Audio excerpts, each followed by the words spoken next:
Welcome to right nine media. ప్రస్తుతం మనం పశ్చిమ గోదావరి జిల్లా తాడేపల్లిగూడెం వానపల్లిగూడెంలో 1వ వార్డులో వేయించేస్తున్న శ్రీ శ్రీ శ్రీ కనకదుర్గమ్మ అమ్మవారి టెంపుల్ దగ్గర ఇక్కడైతే పురోహితులు ఉన్నారు. అసలు ఈ నవరాత్రుల్లో ఇక్కడ ఏ పూజలు జరుగుతున్నాయి, కుంకుమ పూజ విశేషాలేంటి తెలుసుకునే ప్రయత్నం చేయాలి. నమస్తే అండి, చెప్పండి. నిన్నటి నుంచి నవరాత్రులు అయితే ప్రారంభమయ్యాయి. ఇక్కడ ఎటువంటి పూజలు మీరు ప్రారంభిస్తారు? ముందుగా ప్రేక్షకులందరికీ కూడా విజయదశమి దేవీ శరన్నవరాత్రి మహోత్సవ శుభాకాంక్షలు. అలాగే ఈ వానపల్లిగూడెంలో 1వ వార్డులో వేయించేసినటువంటి శ్రీ కనకదుర్గ ఆలయం వద్ద 22వ తారీఖు అనగా నిన్న ఈ దేవీ శరన్నవరాత్రులు ప్రారంభమైనవి. ఆలయ ధర్మకర్తలైనటువంటి గణేశుల కృష్ణమూర్తి అండ్ సన్స్ వెంకటేశ్వర గారు గంగరాజు గారి యొక్క ఆధ్వర్యంలో, ఆలయ ప్రధాన అర్చకుల యొక్క ఆధ్వర్యంలో, వేద పండితుల యొక్క ఆధ్వర్యంలో అత్యంత వైభవోపేతంగా ఈ దేవీ శరన్నవరాత్రులు ప్రారంభమైనవి. 22వ తారీఖు నుంచి ప్రారంభమయ్యి 2వ తారీఖు అక్టోబర్ 10వ నెల 2025 తోటి ఈ నవరాత్రి మహోత్సవాలు పూర్తవుతాయి. ఈ సంవత్సరం 9 రోజులు 10 రోజులు కాకుండా 11 రోజులతోటి అమ్మవారు మనకి అలంకారాలు దర్శించుకుని ఇస్తున్నారు. ఈ అమ్మవారు ఈ శరన్నవరాత్రుల్లో మహిషాసురుడిని మర్దించినందుకు 9 రోజులు కూడా అమ్మవారు 9 అవతారాలు ఎత్తి ఆ మహిషాసురుడిని యుద్ధం చేసి ఆ యుద్ధంలో విజయం పొందింది.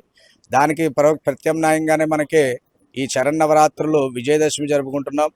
చెడు మీద మంచి జరిగినటువంటి రోజే విజయదశమి. ఆ రోజున 2వ తారీఖున ఈ యొక్క అమ్మవారికి అత్యంత వైభవోపేతంగా పూజలన్నీ కూడా ఆలయ ఆధ్వర్యంలో, ఆలయ అర్చకుల యొక్క సమక్షంలో, అలాగే ఆలయ ధర్మకర్తల యొక్క ఆధ్వర్యంలో అత్యంత వైభవోపేతంగా ప్రారంభమైనవి. అందులో భాగంగానే నిన్న అనగా 22వ తారీఖున సోమవారం నాడు 11:10 కలశ స్థాపనతో ప్రారంభమై విఘ్నేశ్వర పూజ, పుణ్యాహవాచనం, రక్షాబంధన, నవగ్రహ మండపారాధన, అలాగే నవదుర్గల యొక్క ఆవాహనంతో పాటుగా స్వామివారికి పరమేశ్వరికి మహన్యాసపూర్వకంతో ఏకవార రుద్రాభిషేకాలు, అలాగే సామూహిక కుంకుమార్చన కార్యక్రమాలు కూడా జరుగుతున్నాయి. అలాగే నవరాత్రోత్సవంలో ప్రతిరోజు కూడా సాయంకాలం 6 గంటల దగ్గర నుంచి రుద్రహోమము, లక్ష్మీ గణపతి, మహాలక్ష్మి, నవగ్రహ ఇత్యాది సమస్త దేవతలందరూ కూడా హోమాది కార్యక్రమాలు అత్యంత భక్తి శ్రద్ధలతోటి ప్రారంభించడం జరుగుతుంది. సర్వకాల సర్వావస్థల యందు మనల్ని అమ్మవారి యొక్క కనుసన్నుల్లో రక్షించేటువంటి అమ్మవారు ఎవరయ్యా అంటే దుర్గాదేవి.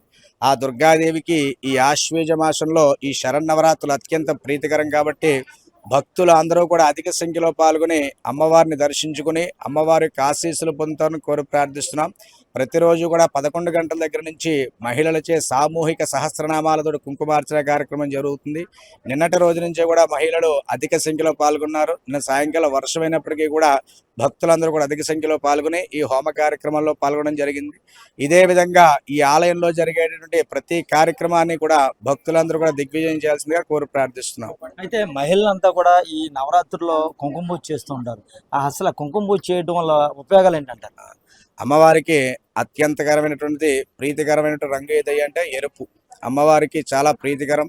ఎర్ర మందారాలతోటి కానీ అమ్మవారికి ఇష్టమైనటువంటి కుంకుమతోటి కనుక పూజలు చేస్తే అమ్మవారు ఇచ్చేది ఆడవాళ్ళకి ఏమిటయ్యా, మనకి ఆడవాళ్ళకి కావాల్సిన దీర్ఘ సుమంగళ యోగ్యత, 5వ తరాన్ని అమ్మవారు మనకి ప్రసాదిస్తుంది. అటువంటి అమ్మవారికి ఈ సామూహికంగా కుంకుమార్చనలో పాల్గొన్నా కూడా అమ్మవారు అన్యోన్య దాంపత్యాన్ని ఇస్తుంది, దీర్ఘ సుమంగళ యోగ్యతను ప్రసాదిస్తుంది. దంపతుల మధ్య అన్యోన్యత తక్కువగా ఉన్నప్పటికీ, సఖ్యత తక్కువగా ఉన్నా సరే అమ్మవారికి కుంకుమ పూజ చేసుకున్నట్టయితే కనుక ఆవిడ అనుగ్రహం పొంది అన్యోన్య దాంపత్యం ఉంటుంది. దీర్ఘ సుమంగళ యోగ్యత కోసం ఈ కుంకుమ పూజలు చేయడం జరుగుతుంది. కాబట్టి ఈ కుంకుమ పూజలు చేసుకోవాల్సిన ఫలితం ఏంటి అంటే అన్యోన్య దాంపత్యాన్ని, ఆడవాళ్ళకి దీర్ఘ సుమంగళ యోగ్యతను ప్రసాదిస్తుంది. కాబట్టి ఆడవాళ్ళకి మనం ప్రతి సంవత్సరం కూడా కుంకుమ పూజలు చేయిస్తాం. అలాగే ప్రతి శుక్రవారం కూడా అమ్మవారికి ప్రీతికరమైన రోజున శుక్రవారం రోజున రాహుకాలంలో కూడా అమ్మవారికి ఉదయం 10:30 దగ్గర నుంచి కూడా ఆలయ అర్చకులు చాలా భక్తి శ్రద్ధలతోటి ఈ యొక్క కుంకుమ పూజల్ని కూడా నిర్వహించడం జరుగుతుంది. కాబట్టి దీర్ఘ సుమంగళ యోగ్యతను కోసం అమ్మవారికి అధిక సంఖ్యలో పాల్గొని మరీ చేసుకుంటారు ఈ భక్తులు అందరూ కూడా.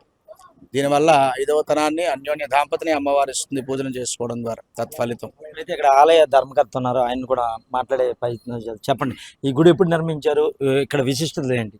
2015 సంవత్సరంలో ఆలయం మొదలుపెట్టామండి. 2016 మార్చి 3వ తారీఖున విగ్రహప్రతిష్ఠ జరిగింది.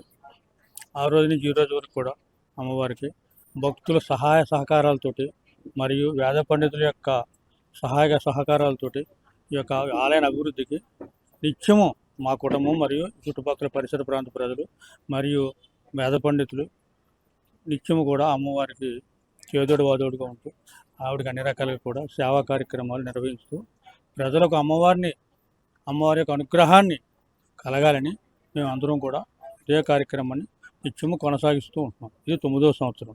ఈ 9 సంవత్సరాల నుంచి కూడా అదేవిధంగా అమ్మవారికి ప్రతి దసరా కార్యక్రమం కూడా ప్రతి శుక్రవారం కూడా అమ్మవారికి మాకు శక్తి కొలది, ప్రజల యొక్క శక్తి కొలది, ఓపిక ఉన్నంత వరకు చక్కగా అమ్మవారి సేవా కార్యక్రమాలు జరుపుకుంటున్నాం.